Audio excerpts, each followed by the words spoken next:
మనం వాక్యాన్ని కేంద్రీకరించి వాక్యాన్ని గౌరవించి సెమినార్కి వచ్చాం కనుక వాక్యం చెబుతున్నప్పుడు ఎవరు అశ్రద్ధగా ఉండొద్దు. దయచేసి ఎవరు బయట ఉండొద్దు. అందరిని వచ్చామని చెప్పండి. ఒక వాలంటీర్స్ తప్ప ఎవరు తిరగడానికి వీల్లేదు.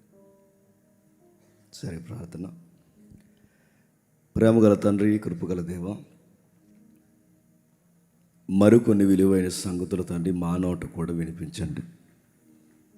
మీ కుమార్తె నోట క్రైస్తవ మాదిరికరమైన జీవితం ఎలా కేంద్రీకృతమై ఉండాలో అమూల్యమైన సత్యాలు, లేఖనాలు ఎత్తి తన నోట మీరు వినిపించారు. చక్కటి కీర్తనల ద్వారా, వీడియోస్ ద్వారా తను మీ ప్రజలను మీరు పురుగొలుగుతున్నారు. ఈ మాటల ద్వారా, మీ వాక్యం ద్వారా తండ్రి మరొక్కసారి మా ఆత్మలను తెప్పరలు చేస్తారని ఎదురు చూస్తున్నాం దేవా. ఎలా చెబితే కొన్ని సంగతులు పురుషులకి ముఖాముఖిగా అర్థమవుతాయో వారి లక్షణాల గురించి మాట్లాడే ప్రయత్నం చేస్తుండగా మా అందరితో మీరు ఉండండి. ఎలాంటి వ్యక్తిత్వాన్ని తండ్రి మేము అలవరించుకోవాలో మాకు నేర్పించండి. కాలయాపన చేయక అనవసరమైన మాటలు మేము మాట్లాడక మా అందరినీ మీ వాక్యం చేత ఆదరిస్తారని కోరుతూ గాయకులను, సంగీతకారులను, మా జత పని వారిని, ఇక్కడ కష్టపడుతున్న ప్రతి ఒక్కరిని మీ చేతులకు అప్పగిస్తూ ఈ మొదటి రోజు తండ్రి ఈ రాత్రి సభకు మమ్మల్ని నడిపించినందుకు మేము స్తుతిస్తాం. క్రీస్తు నామమున ప్రార్థన సమర్పిస్తున్నాం తండ్రి, ఆమేన్. దయచేసి వచ్చిన ప్రతి ఒక్కరూ రిజిస్ట్రేషన్లో మీ ఫోన్ నెంబరు, మీ నేమ్ రిజిస్ట్రేషన్ చేయించండి. ఎందుకంటే మధ్యాహ్నం చాలామందికి భోజనం తక్కువైంది. మీరు ఎంతమంది ఉన్నారో మాకు తెలిస్తేనే సరిగ్గా మేము వండగలం. కాబట్టి చాలామంది కనబడుతున్నారు. నాకు తెలిసి మేము వేసిన చైర్లన్నీ నిండిపోయి అంటే నాకు తెలిసి సుమారు 1000 మంది వరకు ఉన్నారు. కాబట్టి మీ అందరూ నమోదు చేయండి. అక్కడ మీ డబ్బుల కోసం కాదు, మీరు వచ్చారని మీకోసమే భోజనం సిద్ధం చేయడానికి. అదొకటి నెగ్లెక్ట్ చేయకండి దయచేసి. సరే, వాక్యాన్ని త్వరగా మనం విని ఈ మొదటి రోజు త్వరగా మనం ముగించుకునే ప్రయత్నం చేద్దాం. అపోస్తుడైన పౌలు కొలసీలకు రాసిన పత్రిక.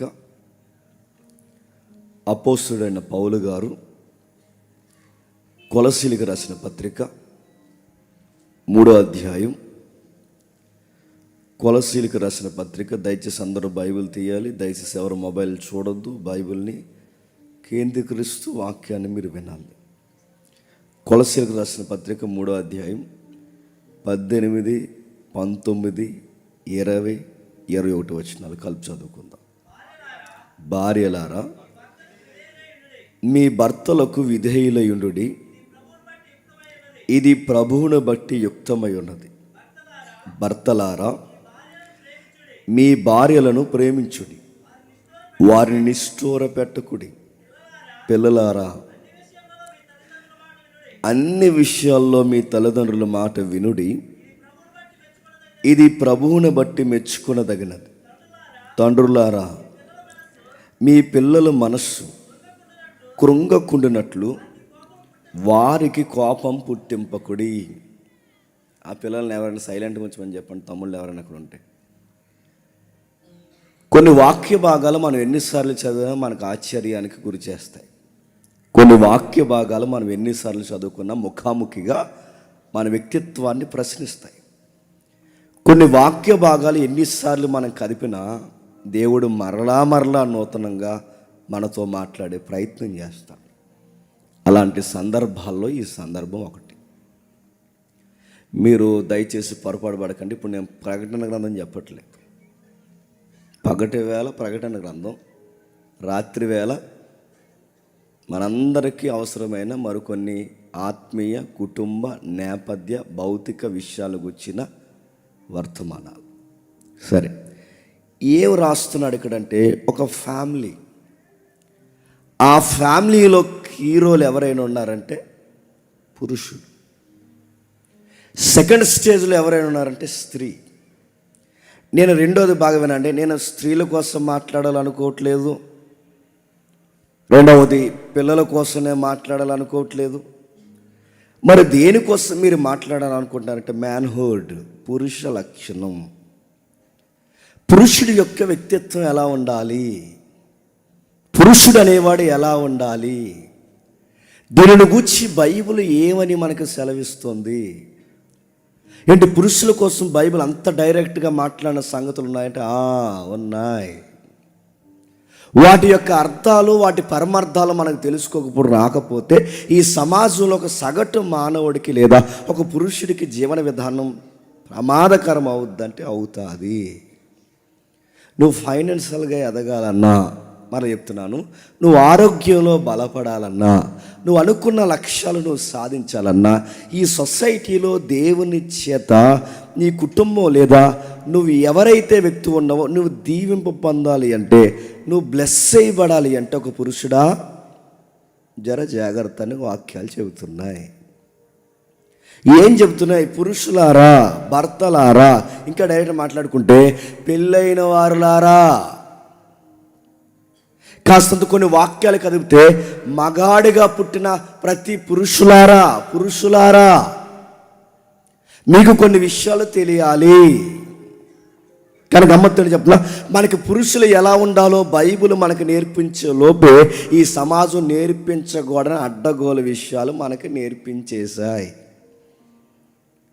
ఈ లెసన్ ప్రిపేర్ అవుతున్నప్పుడు నేను కూడా కనబడ్డా.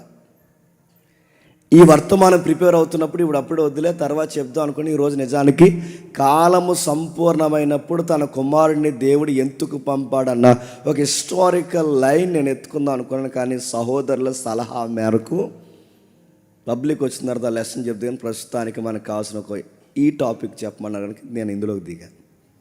కానీ ఎందుకో ఇది ప్రిపేర్ అవుతుంటే నన్ను నేను చూసుకున్నట్టు అనిపించింది. కొంచెం ఏముంది అందులో అంటే బాగా వినండి. దీనికోసం ఆలోచించాలా, పురుషుల యొక్క లక్షణాల కోసం. పురుషులకి ఎమోషన్స్ ఉంటాయి. ఈరోజు కేవలం పురుషుల కోసమే. పురుషులకి ఎమోషన్స్ ఉంటాయంటే ఉంటాయి. వాళ్ళ ఎమోషన్స్ ఎలా ఉంటుందో తెలిసినా అప్పుడప్పుడు వాళ్ళు గట్టిగా అరుస్తారు. ఇంట్లో నువ్వు అరుస్తావు లేదో నాకు తెలియదు కానీ చెప్పండి, నేను అరుస్తా.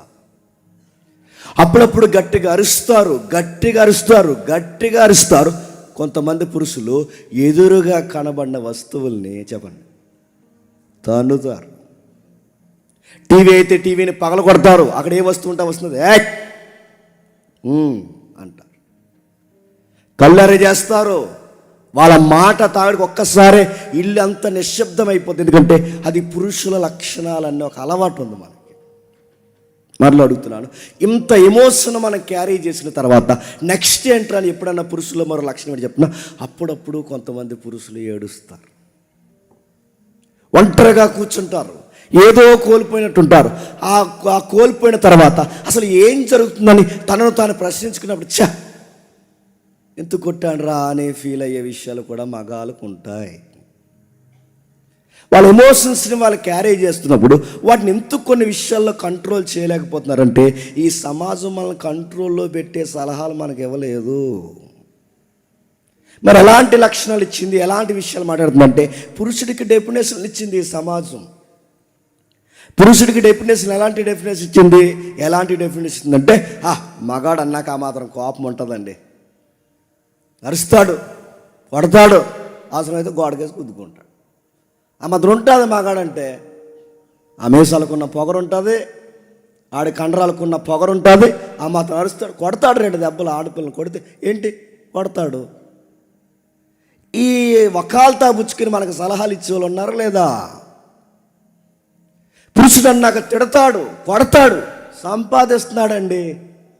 ఒక మాట అంటే ఏంటండి, పురుషుడు ఇలా ఉండాలని, ఆడెలా కోప్పడాలని, ఎలా ప్రవర్తించాలని, వాడి బిహేవియర్ ఇదని పురుషులకి కొన్ని నేర్పించే సమాజం. ఈ సమాజంలో ఒక లక్షణాలు ఉన్నాయి. పాత సినిమాలు అంటే 90s టైంలో, అంటే అంకుల్ గారు వాళ్ళ టైం అలా, ఆ యంగేజ్ టైంలో, ఆ టైంలో మీరు చూడండి. అంటే అప్పుడు మనం పుట్టాం వాళ్ళ యంగేజ్లో అన్నమాట. ఆ అంకుల్ గారు అక్కడ ఉన్నారు చూడండి. ఆ టైంలో అప్పుడప్పుడు ఆ సినిమాలు మనం చూసే వాళ్ళు మారకముందు పురుషుడు అనగానే ఒక అజమాయిషి, ఇంట్లో ఏదో అడావుడు జరుగుద్ది. పురుషుడు ఇంట్లో హీరో ఇలా బయటకు వస్తాడు. ఇలా బయటకు వచ్చిన తర్వాత ఇలా చూస్తాడు, ఇలా చూసి ఇలా వచ్చి అంటాడు, లోపలికి వెళ్ళు అంటాడు. అలాగేనండి అని వెళ్ళిపోద్ది హీరోయిన్ అనమాట లోపల. అదొక క్లాసిక్ సీన్ అది సినిమాల్లో. మా ఫ్రెండ్ వస్తున్నాడు, నువ్వు లోపలికి వెళ్ళంటే అలాగేనండి వెళ్ళిపోతున్నా. అదో క్లాసిక్ సీన్ అయింది ఆ రోజులు. ఇప్పుడు చూడండి, పురుషులు సినిమాల్లో కూడా ఆధిపత్యం ఉంది, సమాజంలో ఆధిపత్యం ఉంది. పురుషుడంటే ఏంటి? అరుస్తాడు. పురుషుడంటే ఏంటి? కొడతాడు. పురుషుడంటే ఏంటి? తిడతాడు. పురుషుడంటే ఏంటి? వస్తువులు పగలగొట్టేస్తాడు. పురుషుడికి అర్థాలు చెప్పింది ఈ సమాజం, అంటే అర్థాలు చెప్పింది. అందుకే చూడండి, సినిమాలు ఎప్పుడు మీరు చూడండి, పై చెయ్యి ఎప్పుడు ఎవరిది ఉంటుంది చెప్పండి? మగాడిది. పురుషుడికి అంత పెద్దపేట ఇలానే ఉండాలని పాత సినిమాలు మొదలుకొని, పాత రచనలు మొదలుకొని, జనరేషన్ అంతా అలా ఉండాలనగానే, అందుకే చూడండి, ఆ రోజుల్లో ఇంటి వెళ్ళాలనగానే మౌనంగా ఉండాలి, ఇంటి మగాడు అనగానే బాగా అరాలి, ఆడు కనుసైగుతో అనగానే లోపలికి వెళ్ళిపోవాలి. అదో రకమైన యాటిట్యూడ్ అది. ఇలా ఉండాలని ఎవరు నేర్పించారని నేర్పించింది ఈ ప్రపంచమే నేర్పించింది. అందుకే చూడండి, ఈ ప్రపంచం నేర్పించినప్పుడు ఆడపిల్లల మీద దాడి జరుగుతున్నప్పుడు కూడా వాళ్ళని సపోర్ట్ చేసేలా ఉన్నారు. కొంతమంది మగాళ్ళు ఉంటారు, బాగా వినాలి ఇవన్నీ. ఈ స్టోరీ మీకు అర్థమైతే కొన్ని ఎదరికెళ్ళి విషయాలు అర్థమవుతాయి. కొంతమంది మగాళ్ళు ఉంటారు, వాళ్ళు ఎలా ఉంటారు చెప్పిన, ఆడు అలా ఉండాలని అలా ప్రిపేర్ చేస్తారండి. ఎందుకు ఎప్పుడు ఆడు ముఖంలో నవ్వు ఉండదు, ముడిస్ట్ ముఖం అది. ఇలా వస్తాడు, ఇంట్లోకి వస్తాడు. పోలీసుడు ఇంట్లోకి వస్తే ఎలా ఉంటుందో చెప్పండి. ఈ పెద్ద మనిషి ఇంట్లోకి వచ్చినా కూడా చెప్పండి అలాగే ఉంటుంది. ఆడు పోలీసు వాళ్ళకి ఇంట్లోకి వచ్చి, బాగా వినండి, ఆ ఇంట్లోకి వచ్చిన తర్వాత ఏయ్ ఏం చేద్దావు అని అడుగుతాడు. తిన్నావా? తిన్నానండి. పడుకో అంటాడు. ఎంత పోలీసుడు యాటిట్యూడ్ కాదు చెప్పండి. ఓ ఏంటి నడుతున్నాను, ఏంటి, ఆ తర్వాత అడగడం ఏంటి, తిన్నావా అని అడగంటే పడుగా 11 అవుతుంది, ఇంకా అర్ధరాత్రి వరకు ఎదవేసాలు ఎక్కువైపోయింది. నీకు మళ్ళీ నడుతున్నాను. ఈ యాటిట్యూడ్ చూడండి, ఒక ఆఫీసర్ వచ్చినట్టు, ఒక పోలీసుడు వచ్చినట్టు ప్రవర్తించే పురుషులు ఉన్నారా లేదా? ఏమాత్రం మీరు చూడండి, ప్రేమ లేకుండా, అనురాగం లేకుండా, మీరు ఎక్కడ మీరు చూడండి, మేకపోతు గాంభీర్యాన్ని చూపిస్తూ, వాళ్ళ ముఖం మీద నవ్వు లేకుండా, కనీసం ఒక ముద్దుగా మాట్లాడే మాట కూడా లేకుండా, ఇలా ఉంటేనే మాట వింటారన్నట్టు అలవాటు చేసుకున్న వాళ్ళు ఉన్నారా లేదు చెప్పండి. పైపచ్చికి ఫ్రెండ్స్తో అంటారా, మనం ఆ మాత్రం సీరియస్ మెయింటైన్ చెప్పితే మాట వినరు అది అన్నారట. ఎవరది? అదే మేడం, మాట ఉంది అది. నువ్వు ప్రతిదానికి బుజ్జి గజ్జి చెప్పండి బజ్జి అన్నావంటే మీదకి ఎక్కేస్తాం. అందుకు నువ్వు ఏం చేయాలి? సీరియస్గా తిన్నావా ఏంటి వస్తాం కొడుగా అనాలరా, వచ్చేదన్న బుజ్జి, అలా బుజ్జి ఎలా బుజ్జి అంటే చెప్పండి, అది నీ మీదకి ఎక్కుతుంది. అందుకు నువ్వేం చేస్తావు? కంట్రోల్లో పెట్టాలి. కంట్రోల్లో పెట్టాలంటే నవ్వకెక్కువ లోకమైపోతావు. అందుకే చూడండి, చాలామంది మగాళ్ళు చూడండి, వీడు బయట అంత బాగా నవ్వుతాడు, అంత బాగా తిరుగుతాడు, స్నేహితులతో అంత బాగుంటాడు, ఆ ఇంటికి వచ్చేసరికి మాత్రం ఆ మాడు ముఖం వేసుకుని వస్తాడు. అలాగా ఆ గేటు దగ్గరే తేడా వచ్చేది వాతావరణం. ఆవిడ చూస్తే ఈవిడికి వీపోయేది, ఏంటి బండి ఎలా ఉందని ఆవిడికి టెన్షన్ వచ్చేస్తుంటుంది. ఈ టైం ఒక ఇంటి వద్ద నువ్వు ఇంట్లోకి వచ్చేసరికి నీ పిల్లలు నవ్వరు, నీ ఇంట్లోకి వచ్చేసరికి నీ భార్య నవ్వదు, నువ్వు ఇంట్లో వచ్చేసరికి నీ తల్లిదండ్రులు నవ్వట్లేదు, నువ్వు ఇంట్లోకి వచ్చేసరికి అంత నిశ్శబ్దం అయిపోతుంది. నీకేమనిపిస్తుంది అసలు ఒక పురుషుడిగా? అరే నేను ఇంట్లోకి వచ్చేసరికి వాతావరణం ఒక్కసారి నిశ్శబ్దం అయిపోతుంది అన్నప్పుడు నువ్వు పెద్ద గొప్ప అనుకుంటున్నావు. కానీ గమ్మత్తడి చెప్పనా, నీ వల్ల భయపడి చేస్తున్నారు వాళ్ళు, భయపెడుతున్నావు వాళ్ళని. కౌగిట్లోకి ప్రేమగా గొర్రె పిల్లలు రావాల్సిన అమ్మాయి భయపడుతుంది. బుడిబుడి నడకలు నడుస్తూ నిన్ను చూసిన వెంటనే నీ చిన్న పిల్లలు డాడీ అని నవ్వే నవ్వులు వాళ్ళలో కనబట్లేదు, భయపడుతున్నారు వాళ్ళు. నువ్వు బయటకు వస్తుంటే డాడీ నేను కూడా వస్తాను, నీ పిల్లలు నిన్ను చూసి అనలేకపోతున్నారంటే, నువ్వు బయటికి వెళ్తున్నప్పుడు నీ భార్య ప్రేమగా చూస్తూ వెళ్ళిపోతున్నారండి త్వరగా వచ్చండి అని అనలేకపోతుందంటే, నువ్వు ఇంట్లో ఎలా బిహేవ్ చేస్తున్నావు? ఇంట్లో నీ వాతావరణం ఏంటి చెప్పిన, నీకు ఇదే బిహేవియర్ ఉంటే, ఇలాంటి మూడిష్టి వాతావరణం నీకుంటే, నీ ఇంట్లో నీ పిల్లలు నీ భార్య నీ కూర్చొని అనుకునే మాట ఏంటి చెప్పిన, వీడు త్వరగా బయటికి పోతే బాగుండు అనుకుంటున్నారు వాళ్ళు. నీ రెక్కల కష్టం మీద బతుకుతూ, నీ రెక్కల కష్టమే బతుకుతూ, నీ నీడ వింటూ వాళ్ళు నీ నవ్వుని కూడా చూడలేకపోతున్నారంటే నువ్వు ఇంట్లో మగాడిగా నువ్వు ఎలా ఉంటున్నావు? అందుకో చూడండి, అలా పొగడ నడుతున్నాను. ఇంకా మ్యాన్హుడ్ అంటే ఈ సమాజం ఏమి నేర్పిస్తుంది? పొగరగా ఉండాలి, కోపంగా ఉండాలి, సమాజాన్ని బాగా వినండి, కంట్రోల్ పెట్టేవాడు మగాడన్నట్టు చూపించాలి, పోలీసు వాళ్ళగా బిహేవ్ చేయాలి. ఆ మాత్రం పొగరు లేకపోతే మాట వినరన్న ఒక భయంకరమైన తత్వాన్ని నేర్పించాలి. ఈ పురుష లక్షణాలు మ్యాన్హుడ్ అంటే. ఇంకేమి నేర్పించారు కొంతమంది? అరే మగాడంటే ఏంట్రా మగాడంటే వాళ్ళు అన్నారు, ఈ మాట తప్పుగా అంటున్నాను అనుకోకండి, సమాజంలో ఉన్న వల్గారిటీ వర్డ్స్ కొన్ని ఉపయోగిస్తున్నాను ఏమనుకోకండి, అది మరీ వల్గారిటీ కాదు, నాకు సెన్సార్ గుర్తుంది.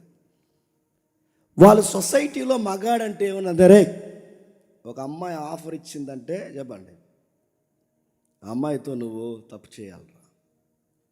మగాడు అన్న తర్వాత ఒక అమ్మాయి పిలిస్తే నువ్వు వెళ్ళలేదంటే ఏం మగాడవురా. మగాడంటే సమాజం ఇస్తున్నది కోపడాలని డెఫినేషన్ ఇస్తుంది.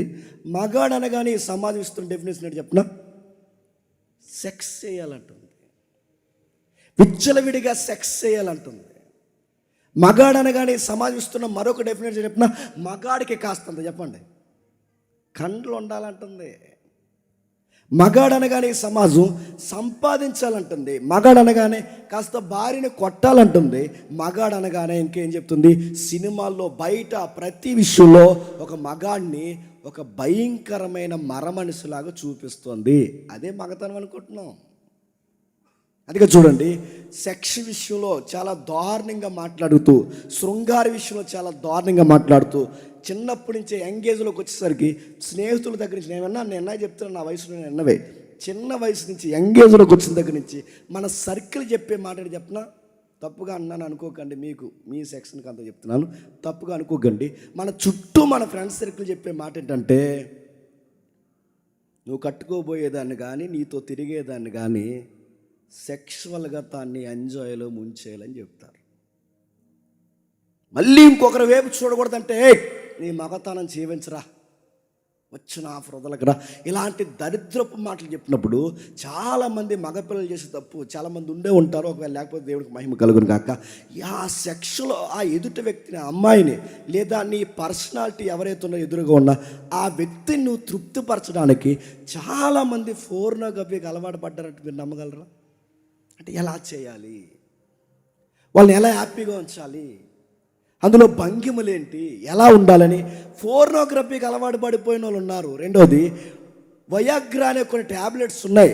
ఆ భయంకరమైన ట్యాబ్లెట్స్ వాడి గుండెపోటులు తెచ్చుకున్న చాలామంది పురుషులు ఉన్నారు.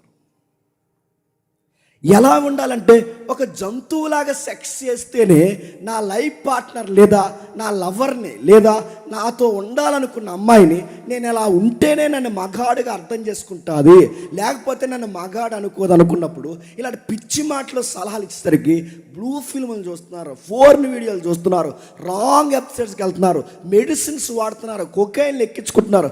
దీని దెబ్బకి వాళ్ళు ఏమవుతున్నారంటే ఆరోగ్యాలు అట్టుడికి పోతున్నాయి, సంతానోత్పత్తి తగ్గిపోతుంది, ఎముకలు గొల్లైపోతున్నాయి. వాడు చేయాల్సిన సహసిద్ధమైన లక్షణాన్ని వాడు భయంకరమైన దానికి ఉపయోగిస్తే సుఖవ్యాధులు వచ్చి చస్తున్నారు ఈరోజు చాలామంది యంగ్స్టర్స్కి హెచ్ఐవి ఉందంటే మీరు నమ్మగలరా? చాలామంది యంగ్స్టర్స్కి ఎయిడ్స్ ఉందంటే మీరు నమ్మగలరా? చాలామంది ఇండస్ట్రీలో, కొంతమంది మీ పేర్లు చెప్పకూడదు, లైవ్ వెళ్తుంది, పెద్ద పెద్ద హీరోలకి, పెద్ద పెద్ద హీరోయిన్లు కూడా సుఖవ్యాధులతో బాధపడుతున్న వాళ్ళు ఉన్నారు, ఆల్రెడీ కాలం చేసేసిన వాళ్ళు ఉన్నారంటే మీరు నమ్మగలరా? ఎందుకు ఇలా బలి అయిపోతున్నారంటే ఆ సమాజం చెప్తుంది ఏమని, నువ్వు పురుషుడురా, నువ్వు ఇలా శృంగారం చెయ్యాలరా, ఇది చేయకపోతే నేను చేతగానోడు అనుకుంటారా, దాని కొరకు నువ్వు ఏదో ఒకటి చేయాలనగానే భార్యతో కూడా మాట్లాడటం ఏమనుకోకండి, భార్యతో కూడా బ్లూ ఫిల్మ్లో చూసిన ఆ భంగిములను ప్రయోగాలు చేసే పనికి మాలిన సన్నాసిగాళ్ళు ఉన్నారంటే మీరు నమ్మగలరా? ఉన్నారు సన్నాసి యాదవులు. అరే నువ్వెక్కడో దిక్కుమాలిన చిత్రాలు చూసి ఆ ప్రయోగాలు ఈ ఆడపిల్ల మీద చేస్తే మనిషి అనుకుంటున్నావా, లేకపోతే మృగం అనుకుంటున్నావా, మనుషు అనుకుంటున్నావా, జంతువు అనుకుంటున్నావా? నీ భార్యది, నీ భార్య మీద ప్రయోగాలేంటి? నువ్వు చూస్తున్న వారు ఎవరైతే ఉన్నారో వాళ్ళ వృత్తే అది. నువ్వు చూస్తున్న వాళ్ళు వృత్తది, వాళ్ళు భయంకరమైన భంగిమలు పెడతారు, వాళ్ళు దొల్లుతారు, ఎగురుతారు, భయంకరమైన ఏవైతే ఈ మాట వాడుతున్నా నన్ను తప్పుగా అనుకోకండి, వాళ్ళ భయంకరమైన యాంగిల్స్లో వాళ్ళు మూవ్ అవుతారు. ఆ ప్రయోగాలు ఈ పిల్లమే చేస్తే ఎలా? అసలు నువ్వు మనిషివేనంటే నీకు ఇలాంటి రాంగ్ యాటిట్యూడ్, ఈ డెవిల్ యాటిట్యూడ్ నీకు ఎవరు నేర్పించాడు? నీ సన్నాసి వాళ్ళందరూ నేర్పించారు నీ చుట్టూ. అమ్మాయి అంటే ఈ భంగిమలు ఉండాలి, అమ్మాయి అంటే ఈ యాంగిల్స్ ఉండాలి, అమ్మాయి అంటే ఈ మాట్లాడినా తప్పుగా అనుకోకండి, ఇదిగో ఈ ఆకారంలో ఇలా ఉండాలి, వెయిట్ ఇలా ఉండాలి, వైట్ ఇలా ఉండాలి. నీకు ఎవడరా చెప్పింది ఇవన్నీ? అంటే నీ సన్నాసి వాళ్ళందరూ చెప్పారు నీకు. నేను అడుగుతా, నీ చుట్టూ ఉన్న నీ ఫ్రెండ్స్ ఒక్క ఎదవ దగ్గర రీల్స్ ఓపెన్ చేస్తే ఆ రీల్స్ హిస్టరీ అంతా ఏంటి? చెత్త ఉంటుంది ఆ రీల్స్ అంతా. యూట్యూబ్కి కానీ నేను అడుగుతాను, యూట్యూబ్కి కానీ, ఇన్స్టాకి కానీ, ఫేస్బుక్ కానీ ఉండే లక్షణం చెప్పిన, నువ్వు ఏ చెత్త అయితే ఎక్కువ చూస్తావో ఆ చెత్తే డిస్ప్లే వస్తుంది, గుర్తుపెట్టుకో. ఎవరైనా చూడండి, వాడు ఫోన్ చూసి యూట్యూబ్లో ఏమి వస్తున్నాయో చూడండి. దేవుడి పాటలు రావు ఎదవకి, ఏమొస్తుంది చెప్పండి? ఆ షార్ట్లు కానీ ఇవన్నీ అడుగుతాను. ఏం చూస్తున్నావు? ఇలాంటి ఎదవలు నీకు సలహా ఇవ్వడం ఏమని? నీ మగతనం నిరూపించుకోరా, నీ మగతనం నిరూపించుకోరా అంటే, ఈ మగతనం నిరూపించుకునే ప్రయత్నం ఏ మగతనం? ప్రయోగాలు చేసి చంపేస్తావా పిల్లని? నీ మగతనం నిరూపించుకోవడానికి నీ భార్య మీద ప్రయోగాలు చేస్తే ఆ పిల్ల కాపురం చేయలేక అమ్మా నాన్న దగ్గరికి పరిగెడితే వీడు మళ్ళీ ఈ పోటీగాడి పెద్దల సభలో అన్నాడట, ఆ రచ్చబండ్లో తగువ పెడతా అన్నాడట, మీ అమ్మాయి నా దగ్గర పడుకోవట్లేదండి అన్నాడు. ఎంత సిగ్గులేని ఎదవనాలండి. నలుగురు ఉన్నప్పుడు మీ అమ్మాయి నా దగ్గర పడుకోవట్లేదు అన్నావంటే నువ్వు పడుకోవడం వచ్చా అని అడుగుతున్నాను. నీకు మృగానివి, నువ్వు జంతువు, నువ్వు పనికి మాలిన ఎదవల ఫోర్న్ సైట్లు ఉంటే, ఆ బ్లూ ఫిల్మ్ సైట్లు ఉంటే, ఆ రాంగ్ యాటిట్యూడ్ నీ పిల్ల మీద చూపిస్తున్నావు. ఎవడు చెప్పాడు నీకు మగతనం అంటే ఇదని? నేను ప్రేమగా నీ భార్య ముద్దెట్టడానికి భయపడుతుందంటే నీకు సెక్స్ చేయడం వచ్చా? నడుతున్నాను మగాడు, నిన్ను అడుగుతాను, మగాడు అని ఏ మీసాలో గడ్డాలు చూసి మురిసిపోతున్నావో, నీ భార్య నీ కౌగిట్లోకి ఆనందంగా రాలేకపోతున్నా. నీకు సెక్స్ అంటే ఏం తెలుసు? బైబిల్ చెప్తుంది ఒక హెల్దీ సెక్స్ ఉంది బైబిల్లో. పానుపు నిష్కల్మషంగా, పానుపు ఆరోగ్యకరంగా, దేవుని దృష్టికి మానవుల దృష్టికి ఒక సమాధానకరమైన సంతానోత్పత్తిలో సెక్స్ ఉండాలని బైబిల్ డెఫినేషన్లు ఉన్నాయన్న సంగతి నీకు తెలుసా? పురుషుల గురించి బైబిల్ ఎద్దేవా చేసింది, మాట్లాడింది. ఎవడైనా చెప్తున్నాను, నీ సర్కిల్లో, నీ కాలేజీలో, నీ ఉద్యోగంలో, ఈ సమాజంలో పురుషులారా ఎవరైతే ఉన్నారో, నిన్నే ఓ మనిషి, ఒక పురుషుడా, ఏ మ్యాన్ నీకే చెప్తున్నాను, ఎవడైనా ఇలాంటి సలహాలు నీకు ఇస్తే, నేను మళ్ళీ చెప్తున్నాను, అది రైట్ డెఫినేషన్ కాదు. మగాడంటే శృంగారంలో ఆరితే వెళ్ళిపోవాలని ఎవడన్నా చెప్తే నమ్మకండి. ఇలాంటి బోర్డు సలహాలన్నీ పాటించి సెక్స్లో నాలెడ్జ్ నేర్చుకోవాలని పనికి మన సైట్లలో నాలెడ్జ్ పెంచుకొని చివరికి వాడు రోడ్డు మీదకి వస్తే ఆడ కుక్కనే ఆడ పిల్లని సమానంగా చూసే సైకో ఎదవలు ఈరోజు తయారవుతున్నారంటే వీళ్ళందరూ ఇలా తయారవడానికి కారణం ఏంటి చెప్పండి? మగాడంటే ఎలా ఉండాలి, మగాడంటే ఎలా ఉండాలని అనవసరమైన వాటిని అలవాటు చేయడం వల్లేగా, ఈ బ్లూ ఫిల్మ్ అలవాటు అవడం వల్లేగా. ఇలాంటివి చూసినప్పుడు వాడి బాడీ రేగినప్పుడు, వాడు పరిపక్వత దశలో ఉన్నప్పుడు ఇలాంటి విషయాలు చూస్తే వాడికి రోడ్డు మీద ఆడ కుక్క ఆడ పిల్ల ఒకేలా కనబడుతుంది. వాడికి ఎందుకు వాడు అలా అయ్యాడు? కారణం ఏంటి చెప్పండి? వాడికి ఎవడో చెప్పాడు పురుషుడు అంటే ఎలా ఉండాలని. నడుతున్నాను, నీ ఇంట్లో చూసి నీ వదిని చూసినట్టు చూడలేకపోతున్నావు, నీ ఇంట్లో చూసి నీ చెల్లిని చూసినట్టు చూడలేకపోతున్నావు, నీ ఇంట్లోనే నీ మనుషులను చూసినట్టు చూడలేకపోతున్నావు. నువ్వు బయటికి వెళ్తారే ప్రతి ఒక్క నా పైనుంచి కింద వరకు ఆ పిల్లని నీకు ఎలా చూడాలనిపిస్తుంది? నీ చెల్లి కాదా, మీ వదిని కాదా, వయసులో ఉన్న మీ అమ్మ కాదా అని అడుగుతున్నావు. నీకు ఎలా చూడాలనిపిస్తుంది? నీకు పురుషుడు అనగానే ఆడపిల్లని రోడ్డు మీద కామెంట్లు చేసుకోవడమే పురుషుడు అనుకుంటున్నావా? బస్సులు వెనకాల తిరగడం పురుష లక్షణం అనుకుంటున్నావా? బస్ స్టాండ్లో పై బట్టలు నిప్పేసి నిలబడడం పురుష లక్షణం అనుకుంటున్నావా? కండలు జీవించుకోవడం పురుష లక్షణం అనుకుంటున్నావా? ఎవడు చెప్పాడు నీకు ఇది పురుష లక్షణం అని? ఎవరు నేర్పించి అడుగుతాను? ఇవి పురుష లక్షణాలు కాదు, మ్యాన్హుడ్ అంటే అది కాదు. నాకు తెలిసిన ఫ్రెండ్స్ సర్కిల్ ఉంది, బాగా వినండి. కండలు పెంచడమే మగతనం అంటారు, తెగ పెంచేస్తుంటారు అవి ఇవి తాగి. ఇక్కడ ఒక ఇంజక్షన్, ఇక్కడ ఒక ఇంజక్షన్, ఇక్కడ ఒక ఇంజక్షన్. నేను చెప్తున్నాను, ఇలా ఇంజెక్షన్ చేసుకున్న మా జిమ్లో ఉన్న గురువులు హార్ట్ అటాక్ వచ్చి చచ్చిపోయిన మళ్ళీ చెప్తున్నాను. చాలామందికి ఈ మధ్య బాడీలు పిచ్చి వచ్చింది. బాడీలు పిచ్చి నడుతున్నాను. నీకు నిజంగా బాడీ పెరగాలంటే రా, పొలం పనికి రా, అన్నీ దిగిపోతాయి, నీకు రా. పోనీ జిమ్కి వెళ్ళి అడుగుతున్నాను. నీ జిమ్ పేరు మీద నాకు తెలిసిన సర్కిల్ చెప్తాను. నేనే జిమ్లో పడి వచ్చినాను. నాకు తెలిసిన సర్కిల్లో చెప్తున్నాను, ఈ జిమ్లకి అలవాటు పడిన కండలు ఉండాలి మంచిదే, ఫిట్నెస్ ఉండాలి మంచిదే, మగాడన్నాడక ఆడి యొక్క బలం ఆడికి అలంకారం మంచిదే. కానీ ఈ ఫిట్నెస్ మీద ఫోకస్ పెట్టి చదువులు ఎగ్గొట్టిన సన్నాసేతలు ఉన్నారులే చెప్పండి. ఇప్పటికీ నా టైం లైన్లో నుంచి అప్పటి నుండి ఎప్పటికీ జిమ్ములు చేసి చేసి చేసి ఆ కండలు పెంచి పెంచి పెంచి ఉద్యోగం రాక, చదువులు రాక, టాలెంట్ రాక ఈ కండలు పెంచి మీరు దేనికి పనికొస్తారా అంటే బాడీ గార్డులకి సెక్యూరిటీ తప్ప దేనికి పనికిరారు. దానికేగా అడుగుతున్నాను, నీ కండలు దేనికి? రూపాయి ఉపయోగం లేని కండ అది. నీ ఎముకల బలం దేనికి? నీ ఇంటికి పోసన ఇవ్వగలదా? గుప్పుడు మెతుకులు పెట్టగలదా? ఇలా చూసుకుని అద్దం ముందు ఈ మధ్యలో ఎలా నిలబడిపోయి ఇలా చూసుకుని ఇలా నడుతుంది. ఏడ్రి వాసిపోయినాయా? నువ్వు చూసుకో, మాకెందుకు చెబుతున్నావు మళ్ళీ? ఇలా చూసుకుని నడుతున్నావు, ఇలా మురిసిపోయి వయసు అయిపోయింది జిమ్ముల్లో చాలామందికి. నాకు తెలుసు, నా సర్కిల్ నేను చెప్తున్నాను. ఈ జిమ్ములు పిచ్చి బట్టి చదువులు పోయిన వాళ్ళు ఉన్నారు, ఈ జిమ్ములు పిచ్చి బట్టి నడుతున్నాను భవిష్యత్తు పోయిన వాళ్ళు ఉన్నారు. ఈ జిమ్ములను తిరిగి దేనికి పనికి రాక ఇప్పుడు కండలు పెంచుకొని ఆటోలు తోలుకుంటున్నారు చాలామంది. ఆటోలు, సెక్యూరిటీ జాబులు చేస్తున్నారు. ఏ పని చేయలేక నడుతున్నాను. కండలు ఉంటే సరిపోద్దా? ఆ కండకు ఫుడ్ ఉండాలిగా. నడుతున్నాను. ఆ ఫుడ్ ఎలా వస్తుంది? అద్దం ముందు నిలబడి ఎలా అంటే వస్తుందా? ఎలా అంటే వస్తుంది? పురుషుడు అనగానే నడుతున్నాడు. పురుషుడు అనగానే ఫిట్నెస్ అనుకుంటున్నారు. పురుషుడు అనగానే ఇదిగో సెక్స్ అనుకుంటున్నారు. పురుషుడు అనగానే కోపం అనుకుంటున్నారు. అలా కాదురా, ఇలా ఉండాలిరా, అలా కాదురా, ఇలా ఉండాలిరా అంటే పురుషుల్లో ఉండే మరొక రాంగ్ యాటిట్యూడ్ అని చెప్పిన, నా ఇష్టం, నేను ఎలా ఉంటా. ఇది ఒక డైలాగ్ అయిపోయిందిగా.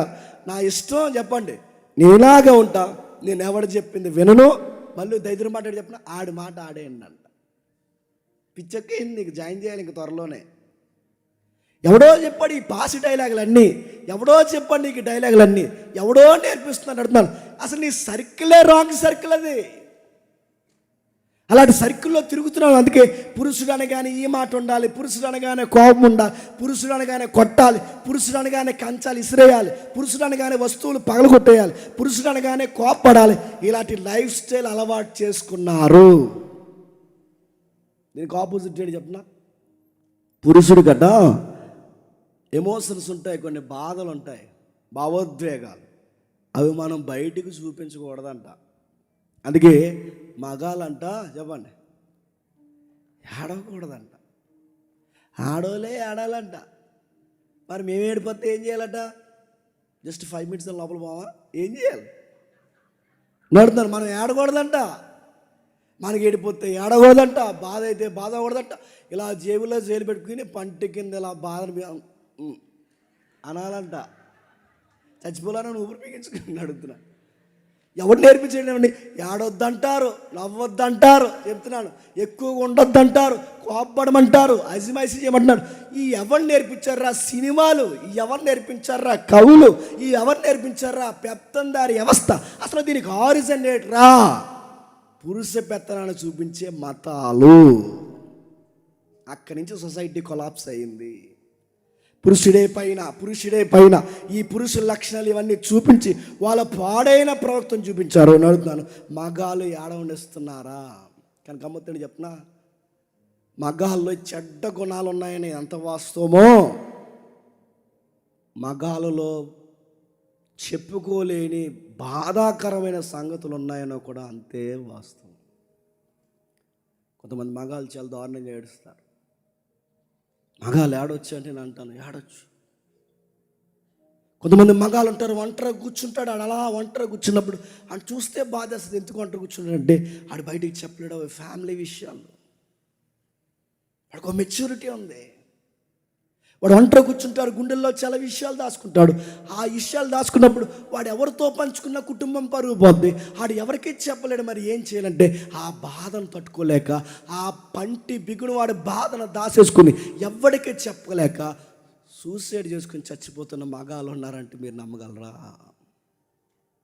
అటు అమ్మను ఆనంద పెట్టాలో, ఇటు కట్టుకున్న దాన్ని ఆనంద పెట్టాలో, ఇటు తోబుట్టువుల మాట వినాలో, లేదా నా భార్య తాలూకా మాటలు వినాలో, ఇద్దరిని సమానంగా చూడలేక, వాళ్ళలో మాట వినక వీళ్ళలో మాట వినక ఉదయం నుంచి సాయంత్రం వరకు గొడ్డులా కష్టపడి ఇంటికి వస్తే ఇంట్లో మనశ్శాంతి లేక ఇసుకుపోయి ఛీ ఇలాంటి బతికే కన్నా చచ్చిపోతే బాగున్నాను ఒంటరిగా పోయి ఎక్కడో నదుల దగ్గర దూరంగా కూర్చుని ఏడ్చే మగాళ్ళు ఉన్నారంటే మీరు నమ్మగలరా?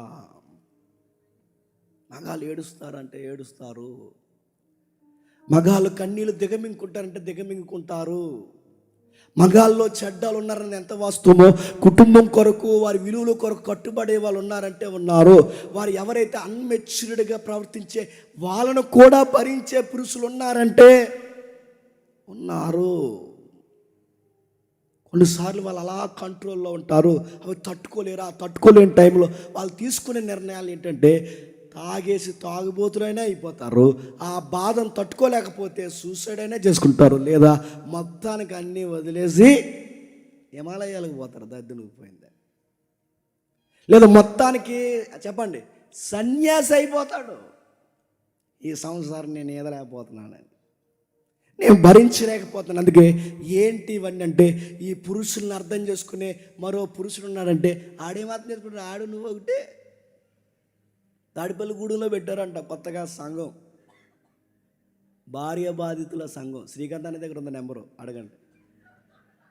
సేవ్ చేసుకున్నాడు, మరి ఎందుకో నాకు అర్థమవుతలేదు.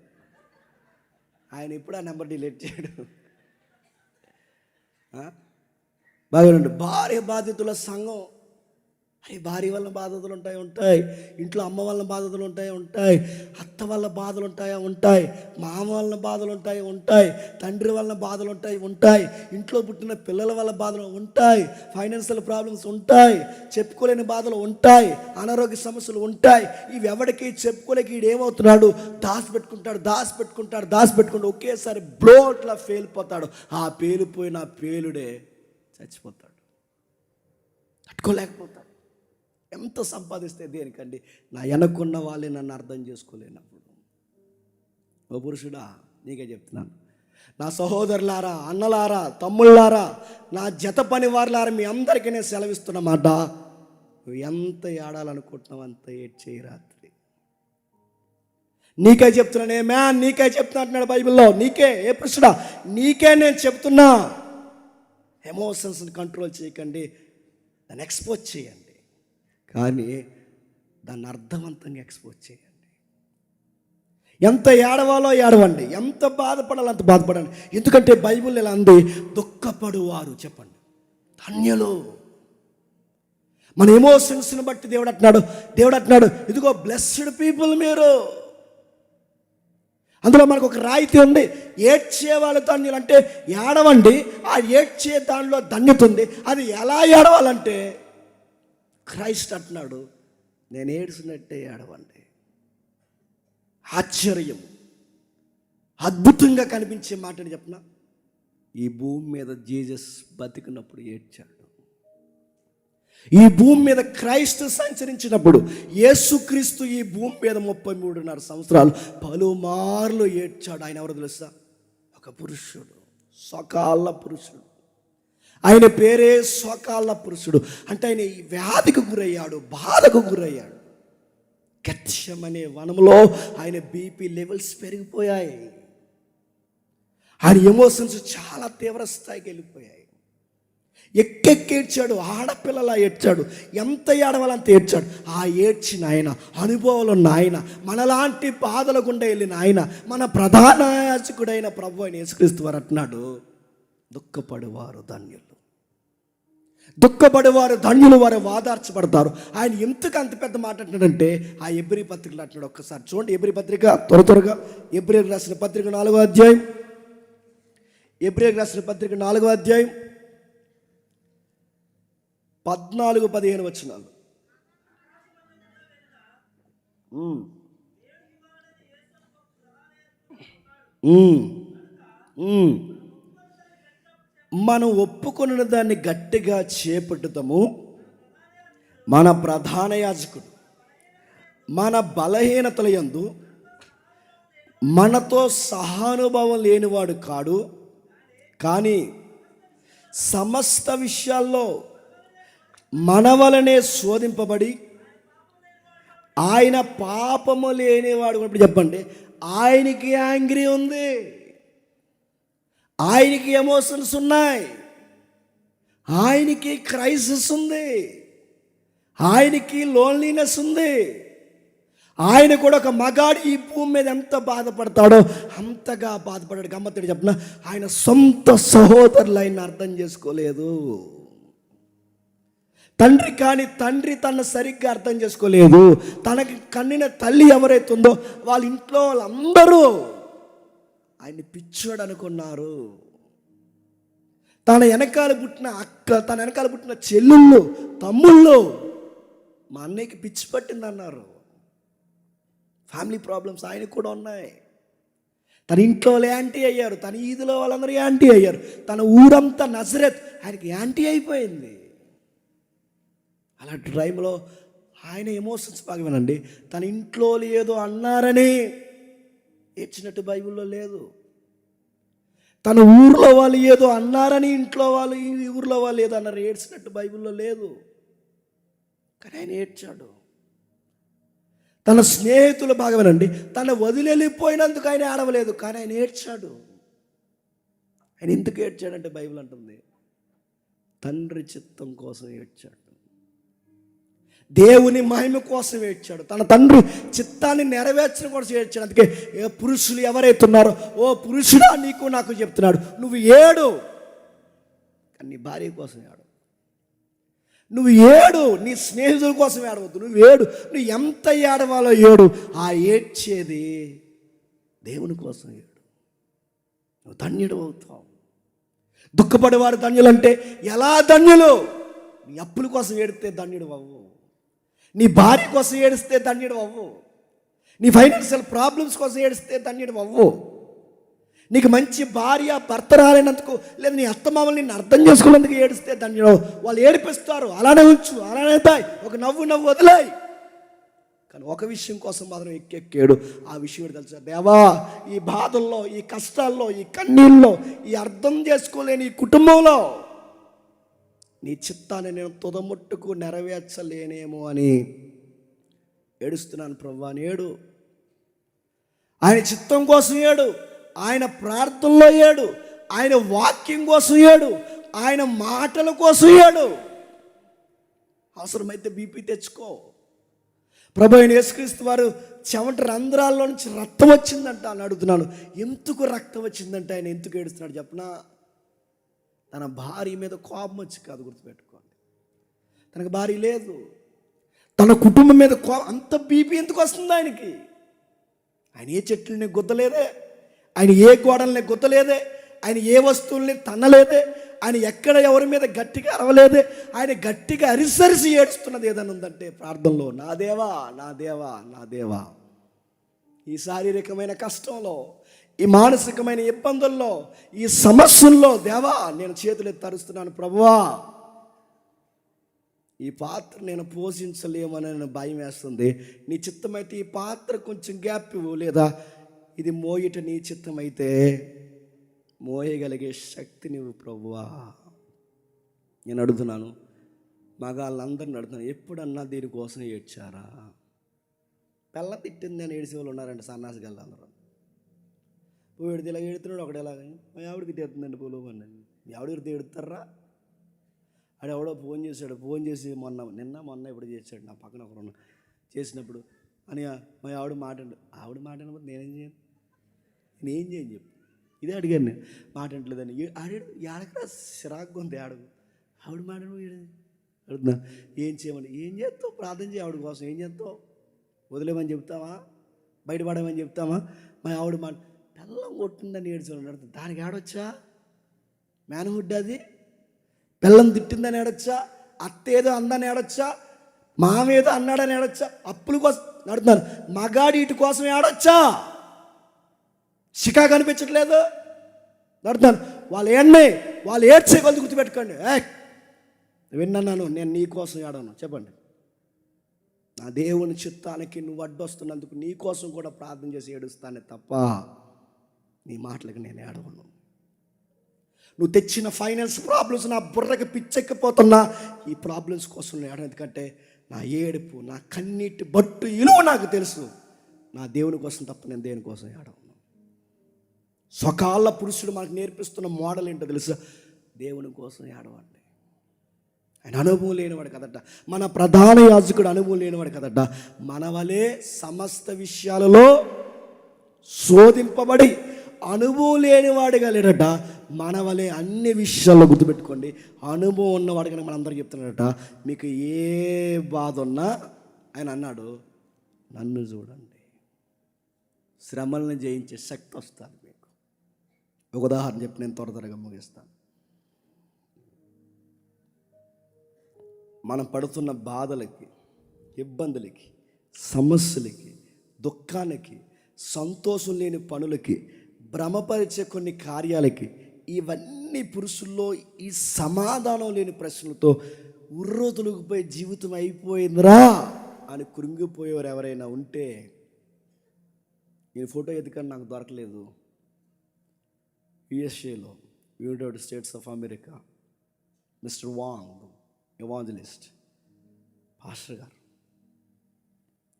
అన్యాయంగా తనకు వయసుకు వచ్చిన కొడుకుని ఒక పనికి మాలినోడు చంపేశాడు. మిస్టర్ వాంగ్ ఆ దైవజన్ యొక్క కొడుకుని చంపేశారు దారుణంగా. వాంగ్ వచ్చారు, పర్మిషన్ తీసుకున్నాడు, ఆఫీసర్ని బతుకులాడుకున్నాడు. ఆ చంపేసినోడికి కోర్టు పనిష్మెంట్ ఇచ్చింది, వాడికి జీవిత ఖైదీ చేశారు. ఆ జీవిత ఖైదీ చేసిన వాడిని పలకరించాలి, నా కొడుకుని చంపునోడు నేను చూడాలనుకుంటున్నాను, దయచేసి నాకు పర్మిషన్ ఇప్పించండి అని అడిగాడు. వాంగ్ లోపలికి వెళ్ళాడు, జైలు లోపలికి. నీకు పెరోల్ మీద బెయిల్ పెట్టించి నేను బయటికి రప్పిస్తాను. కానీ నా కుమారుడు వయసే నీకుంది, నా కుమారుడిని ఎందుకు చంపావని నేను అడగట్లేదు. నా కొడుకుని ఎందుకు అంత చిత్రవద గురి చేసి చంపేశాను నేను అడగట్లేదు. కానీ ఒక మాట నేను అడుగుతున్నాను, నువ్వు ప్రభు అయిన యేసుక్రీస్తు వారిని రక్షకుడిగా అంగీకరిస్తావని అన్నాడంట. ఖైదీగా ఆశ్చర్యం వేసింది. ఏంటి, నీ కొడుకుని చంపిన విషయాలు నువ్వు డిస్కషన్ చేయకుండా నువ్వు నమ్మిన దేవుడిని నమ్మమని ఎలా అడుగుతున్నావంటే, మరో మాట కూడా నేను అడుగుతున్నాను, నేను బయటికి రప్పిస్తాను నా కుమారుడా.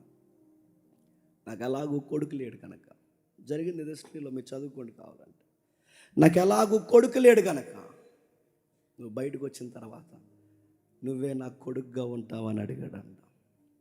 ఆ మాటకు సలించిపోయాడు ముద్దాయి. నీ కొడుకుని చంపి నన్ను కొడుక అని పిలుస్తున్నావు, నీ కుమారుని చంపి నన్ను కుమారుడు అని పిలుస్తున్నావు, నాకు బెయిల్ పెడతానంటున్నావు, నన్ను బయటకు తీసుకొస్తానంటున్నావు, నన్ను బయట పడేస్తానంటున్నావు, పైగా ఒక మాట నన్ను అంటున్నావు, ఐ అడాప్టెడ్ టు యూ, నిన్ను నేను దత్తత తీసుకుంటాను అంటున్నావు. ఈ లవ్ ఏంటి నాకు అర్థం కావట్లేదు అన్నాడు. అప్పుడు ఆయన అన్నాడు, నీకన్నా ఘోరాతి ఘోరమైన హంతకుడిని, పలుమారు అనేకుల్ని మాటలతో చంపేశాను నేను, నా జీవిత భాగస్వామిని, నా స్నేహితుల్ని పలుమార్లు ఆత్మీయంగా నేను చంపేశాను. ఈ హంతకుడిని ప్రేమించిన ఆ దేవుడు నాకు ప్రేమను చూపించాడు కనుక, మైసాన్ నేను నిన్ను కూడా ప్రేమిస్తున్నాను, నా కొడుకుగా ఉంటావంటే ఏడ్చి కాలు పట్టుకుని, జీవితంలో ఎంత పెద్ద తప్పు చేస్తే నాకు అర్థమవుతుంది, నేను చచ్చినంత కాలం నేను నీ కొడుకుగానే బతికేస్తానని కొడుకు అయిపోయాడు ఖైదీ. నేను ఒక విషయం చెప్తాను కదండి, నేను అడుగుతున్నాను, మన ప్రియుల్ని చంపినోడు ఎవడైతే ఉన్నాడో, మనం ఆత్మీయంగా బాహ్యంగా ప్రేమించిన వ్యక్తులు ఎవరైతే ఉన్నారో, అలాంటి వ్యక్తి మన కళ్ళ ముందుకు వచ్చి వాళ్ళని చంపేసిన వాళ్ళు మన ముందుకు వచ్చి, మనల్ని నాశనం చేసిన వాళ్ళు మన ముందుకు వచ్చి, మన కళ్ళ ముందు మన చావును కోరుకున్న వాళ్ళు మన ముందుకు వచ్చినప్పుడు చిరునవ్వుతో వాళ్ళని ఎలా పలకరించాలనే ఆ యాటిట్యూడ్ ఎలా వస్తుంది చెప్పిన, స్వకాల పురుషుడు నీ లైఫ్లో సెంటర్ ఆఫ్ అట్రాక్షన్ అయితే వస్తుంది. ప్రభు అయిన యేసుక్రీస్తు ఎవరైతున్నాడో నీ ఎమోషన్స్ ధన్యత కంటే నిన్ను కొట్టిన వాళ్ళని కొట్టకుండా, నిన్ను తిట్టిన వాళ్ళని తిట్టకుండా, నిన్ను బ్లేమ్ చేసిన వాళ్ళు నువ్వు బ్లేమ్ చేయకుండా, నీ శత్రువును కూడా నీ చిరునవ్వుతో నువ్వు ఎప్పుడు పలకరించగలవో చెప్పనా? నీ లైఫ్లో సెంటర్ ఆఫ్ అట్రాక్షన్గా క్రైస్ట్ ఉన్నప్పుడు, వాంగ్ మిస్టర్ వాంగ్, ఇంత లవ్ నువ్వు ఎలా చూపించగలుగుతున్నావంటే ప్రభు అయిన యేసుక్రీస్తు వారిని బట్టి. ఇప్పుడు చెప్పండి, పురుషులు ఎమోషన్స్ తట్టుకోగలరు అంటే తట్టుకోగలరు. ఎప్పుడు తట్టుకోగలరు అంటే పురుషులైన వారందరికీ బైబిల్ ఇస్తున్న సలహా, నీ లైఫ్లో క్రైస్ట్ ఉంటే తట్టుకోగలరు. నీ కోపాన్ని ఎలా ప్రదర్శించాలి నీకు అర్థమవుతుంది. నీ కోపంలో మళ్ళీ చెప్తున్న న్యాయం ఉంటుంది, నీ కోపంలో లీగాలిటీ ఉంటుంది, నీ కోపంలో జస్టిస్ ఉంటుంది. గుర్తుపెట్టుకో, నువ్వు కోపపడ్డావంటే దానికి ఒక అర్థం ఉంటుంది. నువ్వు కోపపడ్డావంటే కుటుంబం మేలు కోసం కోపపడతావు. నువ్వు కోపపడ్డావంటే దేవుడు అంటాడు వెరీ గుడ్, నేను నీ సైడే స్టాండింగ్ తీసుకున్నాను అంటాడు దేవుడు. గుర్తుపెట్టు, ఎందుకంటే నా కోపానికి అర్థం ఉంటుంది. ఎందుకంటే నేను ఎందుకు కోపపడదంటే నా లైఫ్లో నాకు తెలుసు దేనికి కోపపడాలో, దేనికి కోపపడకూడదో, దేనికి నవ్వాలో, దేనికి నవ్వకూడదో, ఏవి భుజాన్ని వేసుకోవాలో, ఏవి వేసుకోకూడదో నాకు అన్నీ తెలుసు. ఎందుకంటే నేను క్రైస్ట్ని ఫాలో అవుతున్నాను కనుక. నా కన్నీరు దేనికి పడితే దానికి అర్థంగా ఉపయోగించను, నా ఆనందాన్ని దేనికి పడితే దానికి అర్థంగా ఉపయోగించను, నా బాధని దేనికి పడితే దానికి, ఎక్కడ పడితే అక్కడ నా బాధను నేను బయట పెట్టను. నేను బాధపడ్డానంటే ఒకే ఒక విషయం కొరకు, దేవా నీ చిత్తమే సిద్ధించుగాక అని బాధపడతాను. ఇది ఎవరు నేర్పిస్తున్నారంటే నీకు నాకు నేర్పిస్తున్నది. గుర్తుపెట్టుకోండి, ప్రభు అయిన యేసుక్రీస్తు వారు. క్రీస్తుని చూస్తే ఇంకా ఏముండొచ్చు అంటే గుర్తుపెట్టుకోండి, ఏమీ లేని టైంలో, ₹10 సంపాదన లేని టైంలో, పేకల్లోతు బాధల్లో కూరుకుపోయిన టైంలో, అలాంటి విషయాల్లో కృంగిపోకుండా ఆనందంగా జీవితాన్ని గడపాలి అంటే దానికి సూత్రం ఒకటి గుర్తుపెట్టుకోండి, క్రైస్ట్ను ఫాలో. క్రీస్తుని వెంబడించు. పూరు గుడుసులో ఉన్నామని చెప్తున్నాను, అనుభవంతో చెప్తున్నాను. పూరు గుడుసులో ఉన్నా, కటిక నేల మీద నిద్రపోయినా, పాసన్నం పరమన్నంలా తిన్నా ఆనందంగా ఎప్పుడు ఉండగలమని చెప్పిన నా లైఫ్లో క్రైస్ట్ కేంద్రం అయిపోవాలి. గుర్తుపెట్టుకోండి. అందుకే తిమోతితో పౌలు అంటాడు, ఆయన సంతుష్టి సహితమైన దైవభక్తి, చెప్పండి, అప్పలాభం. అప్పుల్లో ఒక ధైర్యం ఉంటుంది, బాధల్లో ఒక ధైర్యం ఉంటుంది, ఈ నాన్న వాళ్ళందరూ వ్యతిరేకమైపోయిన ఒక ధైర్యం ఉంటుంది, నీ భార్య నిన్ను అర్థం చేసుకోకపోయిన ఒక ధైర్యం ఉంటుంది, నీ స్నేహితులు నిన్ను అర్థం చేసుకోకపోయిన ధైర్యం ఉంటుంది, నువ్వు మేలు కోరిన వారే నీకు అన్యాయం చేసిన ధైర్యం ఉంటుంది. ఎందుకంటే ఈ భూమి మీద నేను వెంబడిస్తున్న ప్రభువు కూడా అదే జరిగిందన్న ఒక ధైర్యం ఉంటుంది. ఆ ధైర్యం నన్ను బలపరుస్తుంది. అందుకంటున్నాడు శిష్యులు కానీ తను కూడా వెంబడించిన ప్రతి ఒక్కరిని అన్నాడు, follow me, follow me. Follow ఇమ్మంటే వెనకాల రమ్మని కాదు, నేను ఎందుకు ఏడుస్తున్నానో గమనించండి, నేను ఎక్కడ ఆనందం పొందుతున్నానో గమనించండి. నాలా ఉండడానికి నా యాటిట్యూడ్ మీరు అలవాటు చేసుకోండి. నాలా ఉండడం మీరు నేర్చుకుంటే ఇతరులు తిడుతున్నప్పుడు ఆ తిట్టును కూడా చెప్పండి, ఆనందంగా స్వీకరిస్తారు. ఆయన అన్నాడు, మనుషులు మిమ్మల్ని నిందించి, మనుషులు మిమ్మల్ని బాధించి, మనుషులు మీరు వ్యర్థంగా మిమ్మల్ని కాని మాట్లాడినప్పుడు నా నామమును బట్టి మీరు చెప్పండి సంతోషించు. ఎవరో ఒక మాట అంటే ఎందుకు కృంగిపోతున్నావు, సంతోషించు. ఎవరో ఒక మాట అంటే ఎందుకు అలా బెంగపెట్టుకుంటున్నావు, సంతోషించు.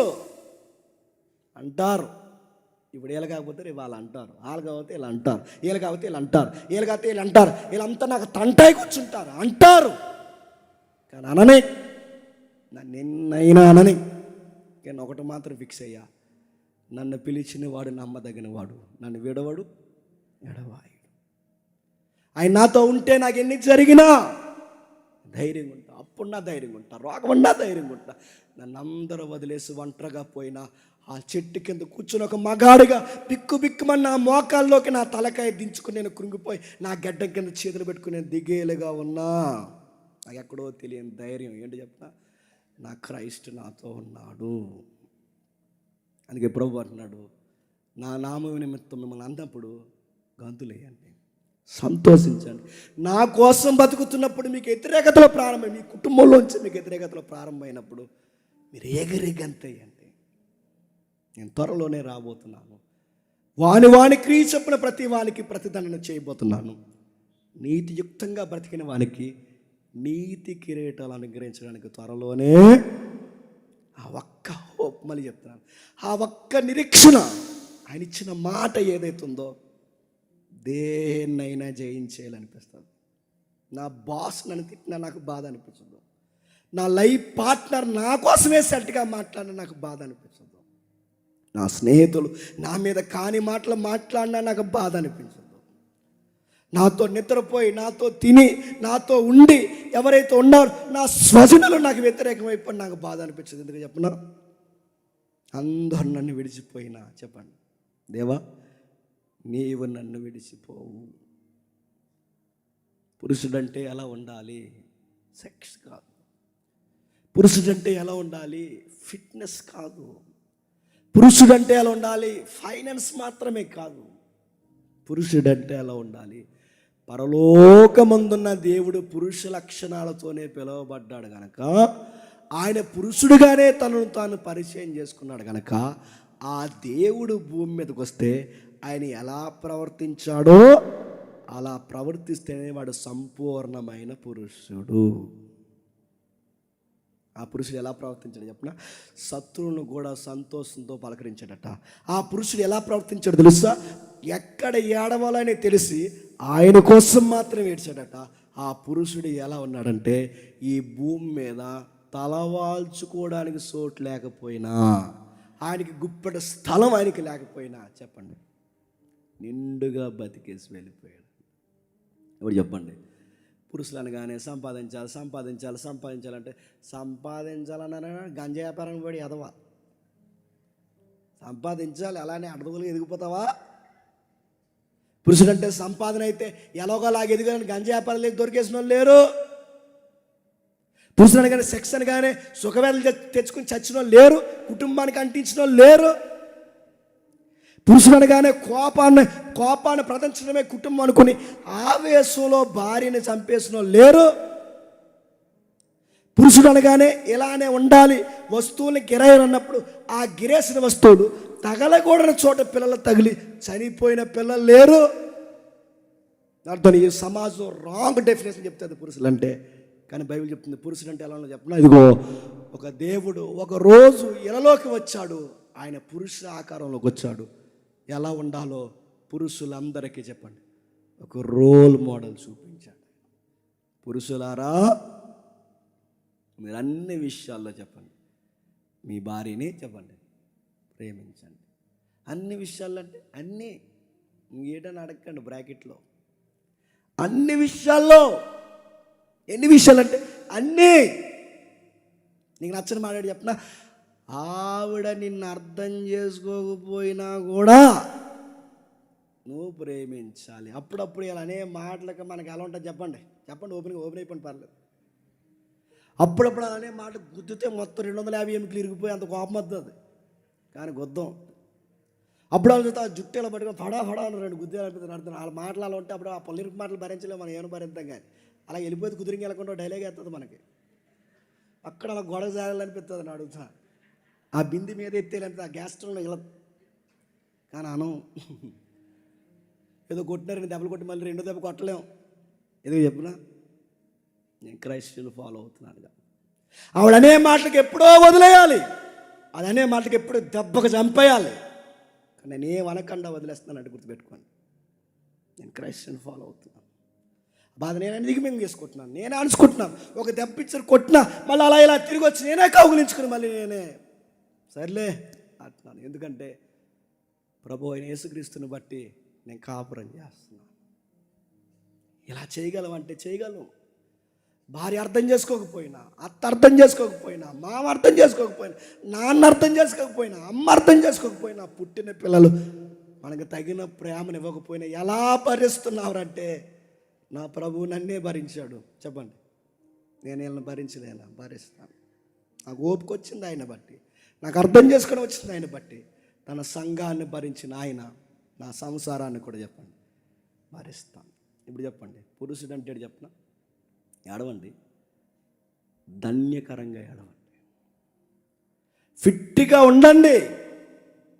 ఆ బలాన్ని దేవుని కోసం, నీ కుటుంబం కోసం ఆశీర్వాదకరంగా వాడండి. ఫిట్నెస్ మెయింటైన్ చేయండి. ఎంత తినాలి అంతే తినండి, ట్యాంకులు పెంచకండి, మంచిగా ఉండండి. కానీ ఆ అందాన్ని ఏదైతే ఉందో ఆ బలాన్ని నీ కుటుంబానికి రక్షణ కవచంగా వాడడానికి ప్రయత్నం చేయండి. తన సంఘాన్ని ఆయన అలా కాపాడుకున్నాడు. తన సంఘం కొరకు ఆకలి దప్పులుతున్నాడు. సంఘమైన తన భార్య కొరకు అసువులు బాసాడు. తన సంఘం కోసం మోకాల మీద అరిగిపోయాడు. నీ కుటుంబంలో నీ సంఘం ఏంటి చెప్పనా, నీ సంసారమే నీ సంఘం. ఆ సంఘం కోసం ఎంతగా భరించు. పురుషుడా, సంపాదించు. నేను అర్థం చేసుకోకపోయిన వారి కోసం కూడా నువ్వు సంపాదించు. నీ శత్రువులైన వారిని కూడా అర్థం చేసుకోవడానికి సంపాదించు. ప్రేమగా చూడు, బలంగా ఉండు, ఆశీర్వాదకరంగా మారిపో. నీ కోపం మీద వస్తే ఎంత ఏడవాలో మోకాలు వేసి చెప్పండి, దేవా ఈ బాధలు నాకు అడ్డొస్తున్నాయి, తీసేయమని నేను అడగను, కానీ తట్టుకునే శక్తి నాకు ఇవ్వయ్యా. నీ చిత్తమైతే ఇది మోయట, నీ చిత్తమైతే మోయగలిగే శక్తిని నాకు చెప్పండి దయచేయవయ్యని గత్యమనే వనం ప్రార్థనను జ్ఞాపకం చేసుకోండి. ఇది పురుష లక్షణం అంటే. ఇలా కాకుండా మేము పెద్ద ఇంట్లోకి వచ్చి పోలీసు వాళ్ళలాగా అలాగే ఇలాగేసి అది ఇది అన్నావంటే నీ పిల్లలు కూడా నేను ఏమనుకుంటా చెప్పనా, రౌడీ ఏదో వస్తాడు ఇంటికి అనుకుంటారు ఎవరు, నీ పిల్లలే.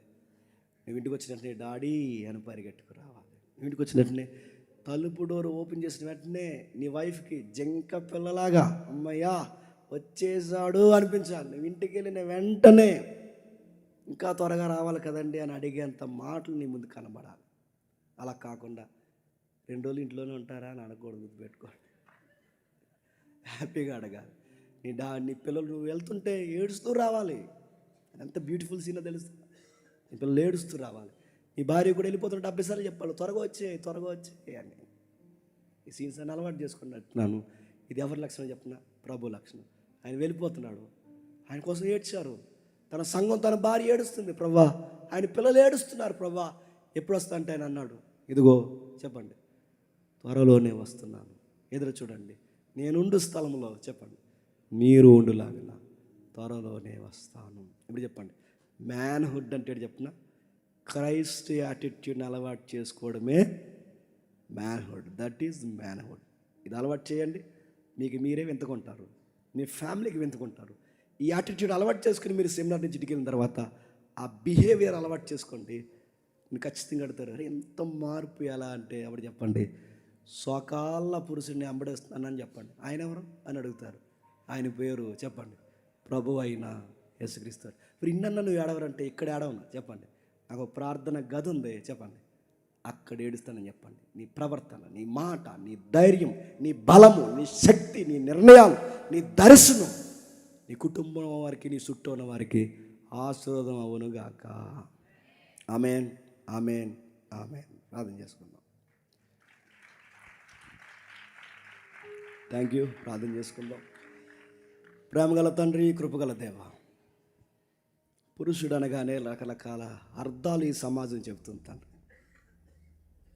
కండలు పెంచాలని, శృంగారం చేయాలని, సంపాదిస్తేనే మగాలమని, మగాడు ఏడవకూడదని, మగాడు కోప్పడుతూనే ఉండాలని, భార్యని కనుసైగులతో కంట్రోల్లో పెట్టాలని, గట్టిగా అరవాలని, ఇలాంటివే పురుషుడు అని చెప్తుందే తప్ప పురుషుడు సృష్టికర్త ముందు మోకాల్లోని దేవా నన్ను వ్యతిరేకించే వాళ్ళని తట్టుకుని నా ఎమోషన్స్లో కూడా జాయ్ఫుల్గా నిలబడే ఒక ప్రవర్తన నాకు నేర్పించు ప్రభు అని అడిగే పురుష లక్షణాలు నేర్పించేవారు లేరు ఈ సమాజంలో. తండ్రి, కోప్పడుతున్న ఆ కోపాన్ని అనుసుకొని వాళ్ళకి కాని మాటలు అంటున్న ఆ మాటలు బిగించి దాన్ని ఓర్చుకోవడం ఎలాగో తండ్రి, గత్యం వనపు అనుభవాలు మాకు నేర్పించండి దేవా. పురుషుడంటే ఎలా ఉండాలో 33.5 సంవత్సరాలు ఈ భూమి మీద బ్రతికి చూపించిన తండ్రి, మీ సుతుడు, మా దైవం ఎంత ఆశ్చర్యకరంగా దీవెనకరంగా మారిపోయాడు తండ్రి. తన కుటుంబం తన పిచ్చోడు అన్నారు, తన స్నేహితులు తన ఒంటరిని చేశారు, తను నమ్మిన వారు తనకు ఎన్నుపోటు పొడిచారు. అయినా దేనికోసం ఆయన ఏడవలేదు తండ్రి. తండ్రి నీ చిత్తమే సిద్ధించి కాక నీ కోసం ఏడ్చాడే తప్ప ఈ లౌకికమైన ఏ శ్రమ కోసం ఏడవలేదు. అలా మేము ఏడిస్తే తండ్రి దుఃఖపడేవారు ధన్యులనే ఒక ఆశీర్వాదం మా కొరకు దాసించావు తండ్రి. మాకన్నీ విలువైనవి, మా ఎమోషన్స్ విలువైనవి, మా మాటలు చేతలు అన్నీ విలువైనవి తండ్రి. ఒక పురుషుడిగా తండ్రి నేను సరి అయిన పాత్ర నా కుటుంబంలో నేను పోషించకపోతే నేను క్రీస్తుని మరుగు చేస్తాను దేవా. తండ్రి లేని కుటుంబాలు ఎలా ఉంటాయో ఈ సమాజాన్ని మేము చూస్తున్నాం. ఆ ఇంటి ఇల్లాల బతుకు ఎలా ఉంటుందో, ఆ పిల్లల చీకటి పనులు ఎలా ఉంటాయో మేము చూస్తున్నాం తండ్రి. ఒక పురుషుడు సరిగ్గా లేకపోతే ఆ కుటుంబం ఎంత అల్లాడిపోతుందో మేము చూస్తున్నాం దేవా. కానీ మేము ఇంకా సజీవంగా మా కుటుంబంలో ఉన్నాం తండ్రి. బతుకుండగానే మా కుటుంబాన్ని తండ్రి పట్టింపు లేని వారిగా మేము ఉంటున్నామేమో, చీకటి పనులకు మా కుటుంబాన్ని అప్పగిస్తున్నామేమో. బాధ్యత నేర్పించండి, బాగు చేయండి, బాగుపరచండి. పురుషుడిగా ఏ విధంగా మాకు బతకాలో నేర్పించండి తండ్రి. ఒక వందాతనం మాకు నేర్పించండి. ప్రతి విషయాన్ని గుండెల్లో దాచుకోవడం నేర్పించండి. మీ దగ్గర ఎక్కెక్కి ఏడవడం నేర్పించండి. మా కన్నీళ్ళు మీ సన్నిధిలో కాచడం మాకు నేర్పించండి. ఈ సమాజం మమ్మల్ని ఏడవద్దన్నా తండ్రి, కానీ మేము మీ దగ్గర ఏడుస్తాం, మిమ్మల్ని గోజాడుతాం, మిమ్మల్ని అడుక్కుంటాం తండ్రి. మమ్మల్ని దీవించి కరుణించి మాకు బలమీ తండ్రి అని మిమ్మల్ని అడుగుతాం తండ్రి. బలపరచండి. తమ్ముళ్ళు ఉన్నారు, పెళ్ళైన అన్నలు ఉన్నారు, పెద్దవారు ఉన్నారు. వీళ్ళందరికీ తండ్రి ఈ లక్షణాలతో బలపరుస్తారని కోరుతున్నాం. తెలుసు తెలియక ఇప్పటివరకు కుటుంబంలో గలివిలులున్నా వాటిని చిత్రవదకు గురి చేసుకుని విడదీసుకునే ప్రయత్నాలు చేయక క్రీస్తు వలె భరించే ఓపిక అందరికీ దయచేస్తారని కోరుతూ నా జత పని వారిని, నా మాటలు వింటున్న వారిని, గాయకుల్ని, నా తమ్ముల్ని, అన్నల్ని, స్వార్థం లేకుండా పనిచేస్తున్న ప్రతి ఒక్కరిని తండ్రి మీరు దీవించండి. అన్నిటికన్నా ముఖ్యంగా ఈ సెమినార్ పాడైపోవాలని తండ్రి, ఈ సెమినార్ యొక్క నాశనాన్ని కోరుకుని మా మీద చెడ్డ మాటలు పలుకుతున్న సహోదరులు ఎవరైతే ఉన్నారో తండ్రి వారిని కూడా మీరు దీవించండి. వారికి విశాలమైన దృక్కోణం వాళ్ళకి అలవాటు చేయండి తండ్రి. తండ్రి ఎంత ధన్యకరమైన కార్యాలు ఇక్కడ జరుగుతాయో చూడగలిగే నేత్రాలు మమ్మల్ని విమర్శిస్తున్న వారికి కూడా మీరు దయచేస్తారని కోరుతూ మా శత్రువుల్ని, మా మిత్రుల్ని అందరినీ మీ చేతుల్లో పెడుతూ క్రీస్తున్నామని ఈ ప్రార్థన సమర్పిస్తున్నాం తండ్రి. ఆమేన్.